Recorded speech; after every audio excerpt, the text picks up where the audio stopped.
You've probably heard that it's bad to eat after 7 p.m.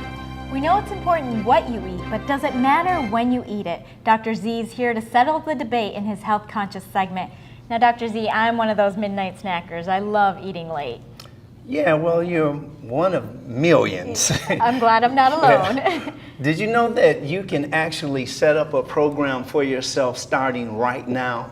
We do know that we have breakfast, lunch, and dinner. Everybody knows about the BLD system, but you can make it work for you.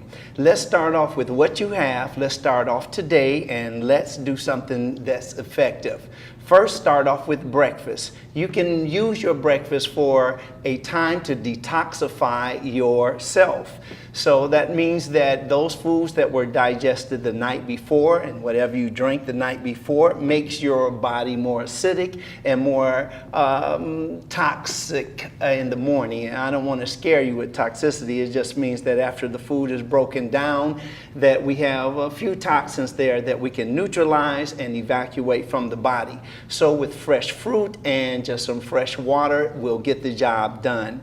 Now let's move on to our dinner. Now, instead of eating your largest meal at the end of the day, let's put the meal right in the middle of the day. This will allow you to eat a large meal and to walk it off, talk it off, dance it off, work it off in any kind of way that you want to. Some activity before you go to bed. Commonly, what we do is we eat a large meal and then we're right back in the bed, we're sleeping, and you can only store or you can burn calories. So we want to burn calories, not store them.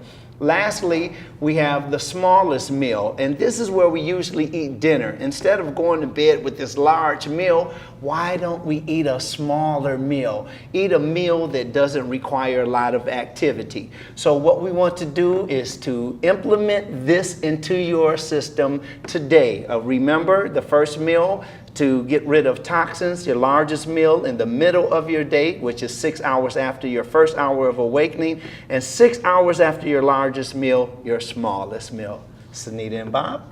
Well, those are some great tips, and I think it's hard for people to have their biggest meal during the day just because it takes a lot more planning to know what you're going to have, and most people are just grabbing things and eating on the go. Well, that's the thing that we need to get back to is planning, because when we just do it impulsively, then we're caught up with what you want to eat. I want pizza, I want Chinese, I want Italian, I want whatever, and we don't have a plan. So planning is the key. All right, and maybe I should do like a midnight dance-off instead, huh?